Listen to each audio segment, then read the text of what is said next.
Pinag-aaralan po natin sa ating pong Wednesday prayer meeting ang Psalm 119. And we know na ang Psalm 119 po, ito po ang pagpapakita ng psalmist at yung kanyang relasyon sa salita ng Panginoon. Ito po ang pinakatema ng Psalm 119. Pinapakita nito kung ano ang relasyon ng psalmist or ni David sa salita ng Panginoon. Pero sa pag-aaral po natin ng Psalm 119, tinitingnan po natin at pinofocus po natin yung ating pag-aaral, hindi lamang kung paano yung psalmist ay merong paglakad kasama ang salita ng Panginoon, kundi din kung paano ang psalmist ay nananalangin according sa salita ng Panginoon. So, na tayo po ay dadako sa stanza Zayin and stanza Chep.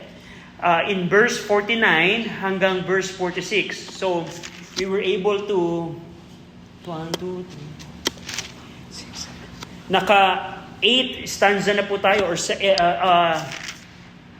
stanza ang natapos na po natin sa pag-aaral po ng Psalm 119. At ngayon titingnan po natin yung ikapito at ikawalong stanza which is Zayin and Chep. Babasahin ko po yung verse 49 and then we're going to pray. Psalm 119 verse 49, Zayin, remember the word unto thy servant, unto which thou hast caused me to hope. Tayo pong lahat ay manalangin. Ama naming Diyos po na makapangyarihan sa lahat, kami Panginoon ay lumalapit po sa inyo, nanalangin na bigyan niyo kami ng tulong sa pag-aaral po namin ng inyo pong salita. We pray na as we study ang Psalm 119, tulungan niyo kami Ama na manalangin ng merong pananampalataya. Tulungan niyo kami, Ama, na manalangin ng ayon sa kalooban po ninyo at tulungan niyo kami manalangin ng meron pong pagtitiwala na kayo ay Diyos na mapagbigay, Diyos na maawain at Diyos na makapangyarihan sa lahat.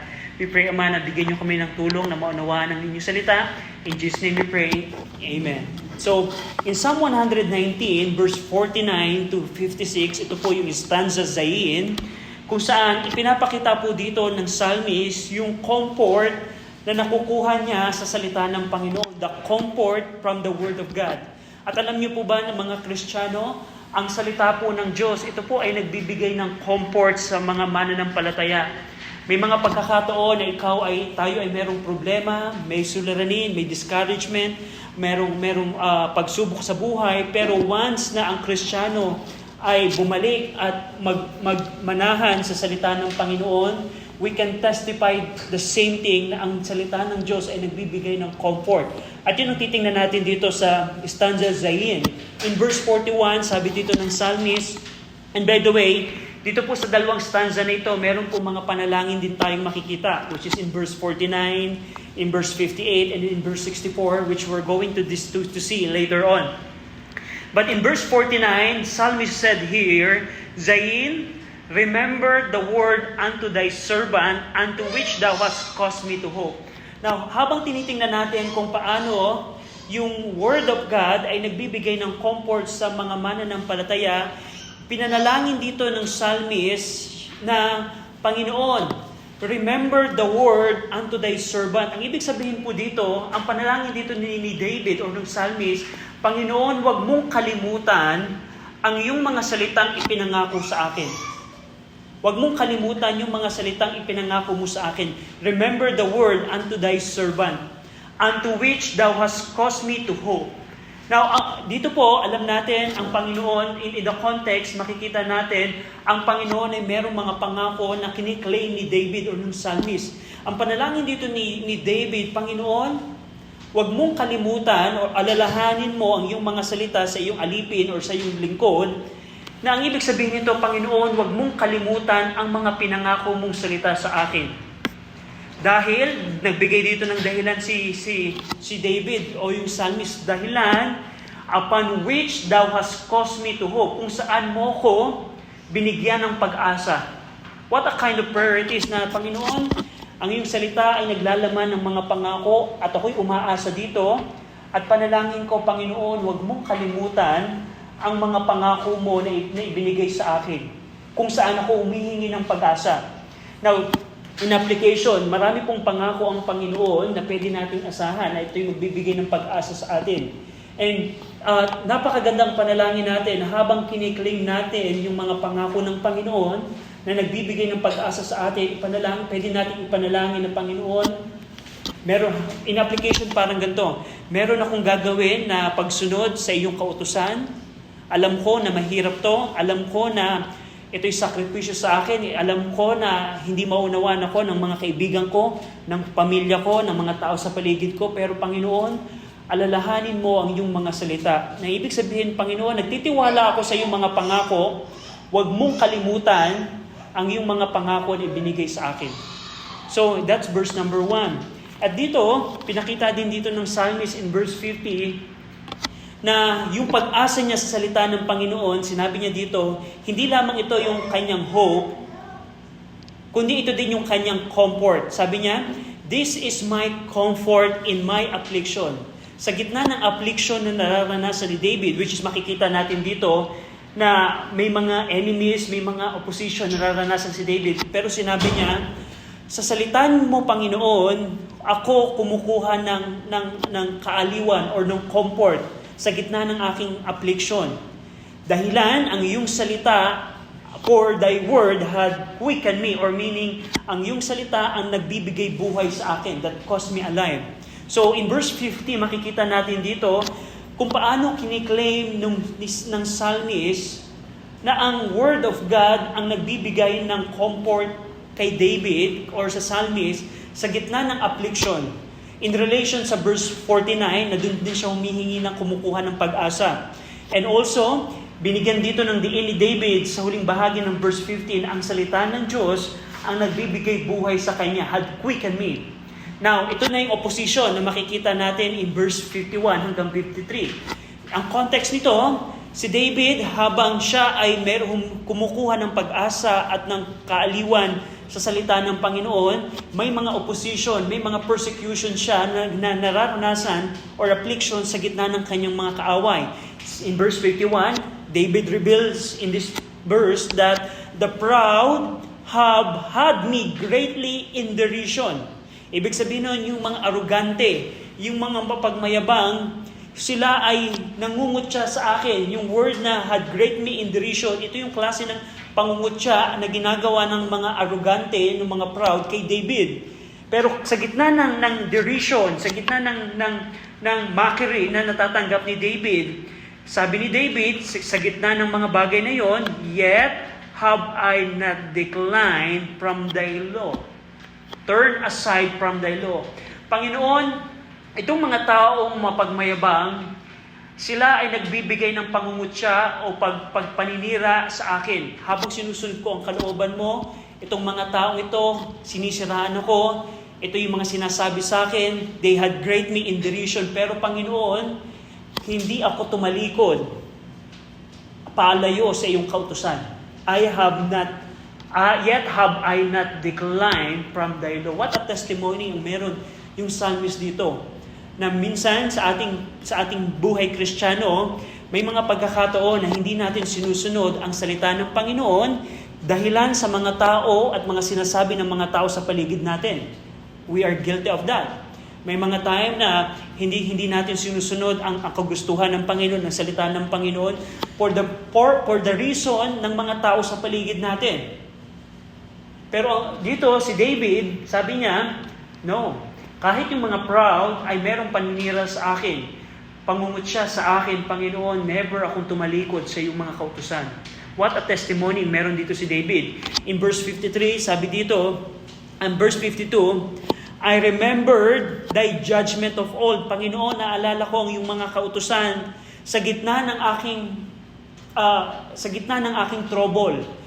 Na kahit ako ay kinukutya, sinisiraan ng mga tao sa paligid ko, lagi kong inaalala at naaalala ko ang iyong mga kautusan, ang iyong mga paghusga, O Lord, and have comforted myself. That's a good term na ginamit ng psalmist dito. Sa pag-alala niya ng salita ng Panginoon sa gitna ng kanyang trouble, ito ang nagbibigay ng comfort sa kanya. What a comfort ang meron dito na nakukuha ng psalmist. In verse 53, sabi ni David, sabi ng psalmist, horror had taken hold upon me, because of the wicked that forsake the law. Ang ibig sabihin po nito, I am born up. Ibig sabihin ako ay para akong nasusunog. Parang nakakatakot na kalalagayan dahil yung mga tao na arrogant, na proud, na wicked, ay kanilang kinakalimutan at hindi nila sinusunod ang iyong kautusan. At yan ang paningin natin, yan ang tunay na kalalagayan ng mga tao. Ang mga tao sa ating panahon, alam natin, majority ng tao sa buong mundo, wala silang pagkilala sa salita ng Panginoon. They mock the Word of God. Katulad ng sinasabi dito ng psalmist, yung mga wicked na nagpo-forsake ng kautusan ng Panginoon. At kung titingnan natin yung kanilang mga buhay, yes, para silang masagana, maganda yung kanilang kalalagayan, pero in reality, ang kanilang sitwasyon ay parang yung sinabi ni David dito, horror had taken hold upon me. Nakakatakot, I am burning up dahilan sa kanilang kalalagayan. Kalalagayan ng tao na wala silang pagkilala sa salita ng Panginoon. Na kahit napakaganda ng isang pamilya, kahit napakayaman ng isang pamilya, napakasagana, kung wala ang salita ng Panginoon sa pamilyang yun o sa buhay ng tao, baliwala yun. Parang ganito ang masasabi natin sa kanila. Horror had taken hold upon me. Now, yun ang perception ng psalmist sa kalalagayan ng mga wicked na hindi sumusunod o nagpo-forsake, tumatalikod sa kautusan ng Panginoon. Ibig sabihin na doon, yung ginagawa ng mga wicked ay nagbibigay ng alarma sa akin. Yun ang sabi ng psalmist. Kung paano yung mga wicked, hindi nila kinikilala ang salita ng Panginoon, it gives alarm to me. Na paano nilang nagagawa yun? Yun ang sinasabi dito ni David. Paano nagagawa ng mga wicked na talikuran ang salita ng Panginoon? So, that's the perception of David about the wicked. Now, verse 54, hindi lamang comfort at hope ang nakukuha ni David dito, ni David or ng psalmist sa salita ng Panginoon. And also in verse 54, thy statutes have been my song, meaning yung kautusan ng Panginoon ang source ng kagalakan ni David. Had been my song in the house of my pilgrimage. Sabi dito ng psalmist, habang ako'y naglalakbay sa buhay kong ito, ang kautusan ng Panginoon ang aking kagalakan. Hindi lang mang hope, comfort, hindi lamang pag-asa, kaaliwan, kundi kagalakan ang nakukuha dito ni David mula sa salita ng Panginoon. Verse 55, I have remembered thy name, O Lord, in the night and have kept thy law. So, testimony dito ni David, naalala niya ang Panginoon sa gitna ng kadiliman at kanyang iniingatan ang salita ng Panginoon. And in verse 56, this I had, at ito ang nangyari sa akin, dahilan sa iningatan ko ang kautusan ng Panginoon. The word precept is the term na ginamit in Psalm 119 referring sa Word of God. So makikita natin sa stanza Zayin na kinungklud ni David in verse 56 na ito ang nangyayari sa akin. Ano yung tinutukoy ditong nangyayari kay David? Sa salita ng Panginoon, kumukuha siya ng comfort. Sa salita ng Panginoon, kumukuha siya ng pag-asa. Sa salita ng Panginoon, kumukuha siya ng kaaliwan o ng kagalakan. At yon ang nangyayari sa akin. Paano nangyari yun kay David? Because I have kept thy precept. Now, in application sa ating panahon, kung ang Kristiyano ay hindi iingatan ang salita ng Panginoon, yung keeping is preserving or guarding, na merong sense siya ng observing, hindi lamang siya obeying, yung word na keeping, nakalagay, may idea ito na iingatan mo ang salita ng Panginoon. At kung ikaw ay Kristiyano na may ganong klaseng attitude sa Word of God, that you keep the Word of God, o obserbahan mo, susundin mo, poprotektahan mo ang salita ng Panginoon, guess what? Pwedeng mangyari din sa atin na ang pag-asa natin, ang kaaliwan natin, ang kagalakan natin, sa gitna ng mga trouble na ating nararanasan, ay pwedeng mangyari sa atin. Pwede nating sabihin din yung sinabi ng psalmist, this I had. Ito ang nangyari sa akin because I have kept thy precept. Now in verse 57 down to verse 64, this is another stanza, Chet, Hebrew letter Chet. Sabi dito ni David, ito'y nagpapakita naman ng lakad ng psalmist sa salita ng Panginoon. Paano ang lakad ng psalmist sa salita ng Panginoon? In verse 57, sabi ng psalmist, Thou art my portion, O Lord, I have said, I would keep thy precept. Ang ibig sabihin po nito, yung word na portion means allotment. Sabi ni David, sabi ng psalmist, Panginoon, Thou art my allotment or my portion. Ang ibig sabihin nun, na ang mga tao sa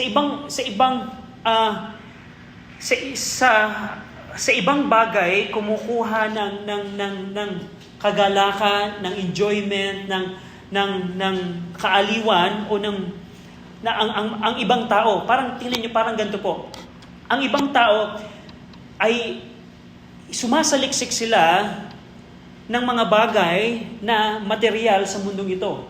Halimbawa, ang mga businessman, saan ang kanilang allotment? Kumita ang kanilang business. Magpakayaman. Pagka halimbawa, celebrity, fame ang kanilang allotment. Kapag ka ikaw ay meron kang hilig sa ibang bagay na parang ito yung halimbawa, hilig mo ang musika, hilig mo ang arts, hilig mo ang any temporary things of this world, yun ang iyong allotment. Ibig sabihin, doon yung portion mo, yun ang kumukuha ng puso mo sa isang bagay na yun. Pero in contrast, sabi dito ni David, Panginoon, Thou art my allotment. Ikaw ang aking sasaliksikin. Ikaw ang aking hahanapin sa aking buhay. Dahil sinabi ko, I have said, I would keep thy words. Yun yung word na allotment or portion na parang maunawa natin, ang tao, by nature, sinasaliksik nila ang kanilang portion. Ang kanilang portion or kanyang allotment ay nasa mga material na bagay ng mundong ito. At yun ang kanilang kalalagayan. Pero dito yung psalmist, hindi doon sa material na bagay ang kanyang allotment o kanyang portion, kundi ang Panginoon ang kanyang portion, ang Panginoon ang kanyang sinasaliksik. In verse 58, sabi pa dito ng psalmist, I entreated or I beseech or besought thy favor with my whole heart, be merciful unto me according to thy word. Now yung verse 58 means, Panginoon, sinaliksik kita ng buong puso. Yung word na entreated, meron siyang idea na sasaliksikin mo ang Panginoon, na meron siyang idea na to the point na manghihina ka, to the point na magkakasakit ka, to the point na i-exert mo yung lahat ng lakas mo. Ang sabi dito ni David, I entreated thy favor with my whole heart. Ganan ang panalangin dito ni David. Dito in verse 58, makikita natin, hindi lamang makikita natin in Psalm 119 yung kanyang commitment sa salita ng Panginoon, makikita natin ano yung kanyang prayer life. Hindi lamang si David nag-pray na, Panginoon, bless me and bless my family. In Jesus' name I pray, Amen. That's not how David prayed sa Panginoon. Ang sabi ni David, Panginoon, I entreated thy favor. I besought thee your favor to the point na manghihina ako. To the point na magkakasakit ako. That's the word entreated means in the original. Panginoon, sinasaliksik kita ng merong kaseryosohan, ng may aking buong puso. Because of that, Panginoon, be merciful unto me according to thy word. Panginoon, ganito kita sinasaliksik. Ganito ako nananalangin sa inyo. At ito ang aking panalangin. Panginoon, mahabag ka ayon sa iyong salita. So what a prayer life ang meron si David na pinakita natin in verse 58. In verse 59 and 60, dito, pinakita ng psalmist yung kanyang daily walk, kung paano siya tumatalikod sa kanyang mga kasalanan, sa kanyang pamamaraan. In verse 59, I thought on my ways and turned my feet unto thy testimony. Yung verse 59, we see here the repentance ni David. Hindi lamang ito nagpapatungkol sa repentance ng kanyang salvation, ito din ay nagpapatungkol sa daily turning sa kanyang mga kasalanan. Panginoon, naisip ko ang aking mga landasin. Pagkatapos kong maisip at alamin ang aking mga landasin. Ganito ang ginawa ko, Panginoon. I turn my feet unto thy testimony. Mula sa aking mga pamamaraan, papunta sa mga kautusan ng Panginoon. That's what repentance means. May mga pamamaraan tayo na gusto nating gawin, pero ang magandang gawin, talikuran yung ating sariling pamamaraan at humarap sa pamamaraan ng Diyos. At yun ay pinakita dito ni David. In verse 16, I made haste and delay not to keep thy commandments. Panginoon, ako ay nagmadali. Yung word na made haste, ito yung eagerness with the idea of enjoyment. Naranasan nyo na ba na merong halimbawa, merong surprise ang inyong mga magulang, halimbawa nung bata kayo na pumunta ka dito, meron akong pasalubong o meron akong surprise sa iyo. Ano ang ginagawa usually ng mga bata? They will make haste to go sa kanilang magulang. At yun yung idea nito. Yung word na I made haste, ito yung eager ka na may idea na ikaw ay nagagalak. I made haste at I delayed not to keep thy commandments. What a testimony na meron si David. Panginoon, para akong isang bata na nagmamadali, merong puno ng kagalakan, at hindi ako humihinto, o hindi ako, the word delay means yung parang, hindi ako, anong sa Tagalog yung delay? Yung hindi ako magpapahuli. Tama, hindi ako magpapahuli na ingatan ang iyong mga kautusan. What a testimony. Panginoon, para akong isang bata na puno ng enjoyment at nagmamadali ako at hindi ako nag-delay o humihinto na ingatan ang iyong mga kautusan. At yan ang testimony dito ni David na in application sa ating Christian life, nawa ganun din ang ating perception sa salita ng Panginoon. Every time that we're going to have our devotion, Panginoon, sana meron din tayong enjoyment, eagerness, at hindi tayo magdi-delay na buksan ang salita ng Panginoon at makita ang kalooban ng Panginoon sa atin. At yun ang magandang bagay na matutunan natin. In verse 61, sabi dito ni David, the bands of the wicked or the companies of the wicked have robbed me or surrounded me, but I have not forgotten thy law.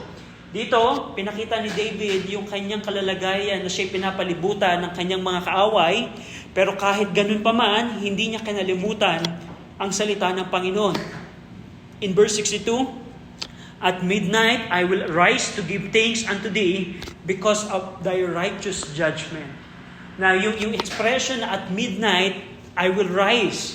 Ito yung pagpapakita ng serious commitment na even sa gitna ng kadiliman, sa gitna ng hating gabi, ang ginagawa ko, Panginoon, ako'y nagbibigay ng pasalamat sa iyo dahilan sa iyong mga kautusan, sa iyong matuwid na mga kautusan.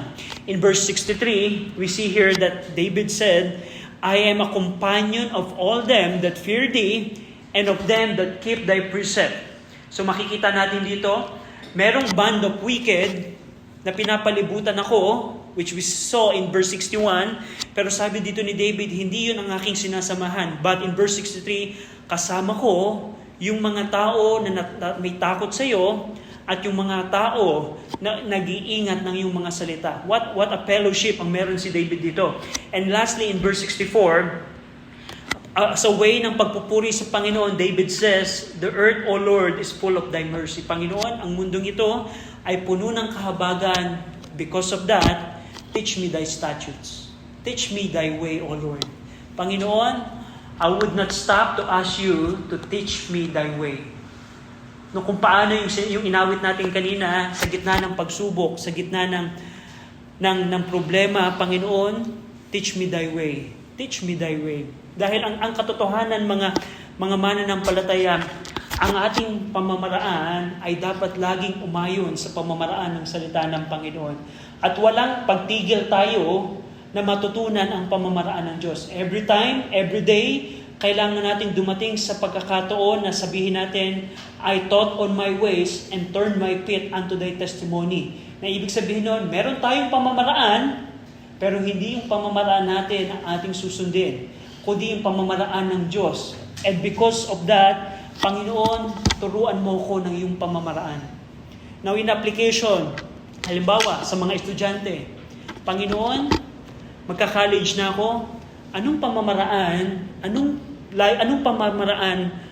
meron akong pamamaraan na gustong gawin, ito yung gusto kong i-enroll, ito yung course na gusto ko, ito yung course na in-enroll ng mga kaibigan ko, pero Panginoon, teach me thy way, or teach me thy statutes.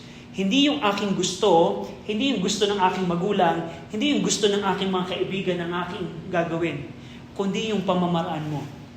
Now, ang tanong, tingnan niyo po, ito Kristiyano, kung tayo kaya ay may ganung klaseng panalangin palagi sa bawat araw, pag tayo ay gagawa ng desisyon sa ating trabaho, sa ating pag-aaral, o sa ating daily life, sa tingin nyo, hindi kaya sasagutin nyo ng Panginoon? Na Panginoon, meron akong desisyon na gagawin para sa aking pamilya, para sa aking career, para sa aking pag-aaral. Panginoon, teach me thy statutes.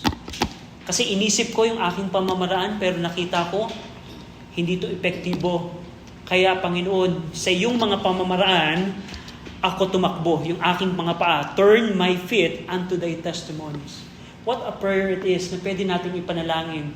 And I tell you, every time na ang Panginoon, kung tayo ay mananalangin palagi na Panginoon, turuan mo ako ng iyong mga landasin, I tell you, God is more than willing na sagutin yung ating mga panalangin. Just think about that, na ang Panginoon gusto niya na gawin natin ang pamamaraan niya. That's clear Bible. Gusto ng Panginoon na yung mga anak niya ay gawin ang kanyang mga pamamaraan. We know that. There are a lot of passages that we can show to show you na ganon ang kalooban ng Panginoon. And then, tayo ngayon, mga Kristiyano, papanalangin natin, Panginoon, turuan mo ako ng iyong pamamaraan kasi gusto ko na yung pamamaraan mo ang sundin ko. Sa tingin nyo kaya hindi kaya sasagutin to ng Panginoon? Ang katotohanan, ang realidad, we don't pray like that a lot. That's the reality. Ang usual na panalangin na mapapakinggan natin sa maraming Kristiyano, Panginoon, ito yung pamamaraan ko. Pwede bang yung pamamaraan ko maganap? That's how we pray. Panginoon, ito yung pamamaraan ko. Pwede bang gawin mo itong pamamaraan ko? Panginoon, gusto kong maging, halimbawa, Panginoon, itong course na to, ang gusto kong ma-enroll kasi ito yung gusto ng mga kaibigan ko.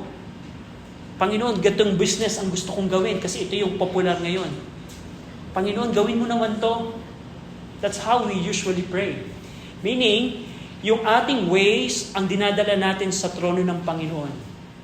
Pero here, in Psalm 119, we see na Panginoon, I thought on my ways and turned my feet unto thy testimony. Panginoon, i-reject ko ang aking mga pamamaraan. And I'm willing to wait what is your ways. And teach me thy ways. Teach me thy statutes. And I will do thy statutes. So, what a difference. How different ang panalangin ni David sa usual prayer ng mga Kristiyano. Na tayo, kahit ako, guilty ako nito minsan, Panginoon, ito yung pamamaraan ko, pwede bang ganito ang mangyari? Pero we see in Psalm 119, that's not how the psalmist pray. Panginoon, teach me thy way. Teach me thy way. Na I'll do your way. I'll do your way. Tayo pong lahat ay manalangin. Ama namin Diyos na makapangyarihan sa lahat, salamat Panginoon sa Psalm 119. Salamat Ama sa pagpapakita ng prayer life ni David, prayer life ng psalmist, at sa kanyang relasyon sa inyo pong salita. We're praying Ama na tulungan niyo kami as believers of our time na lumago sa aming prayer life, na lumago sa aming Christian life through this word. In Jesus' name we pray, Amen.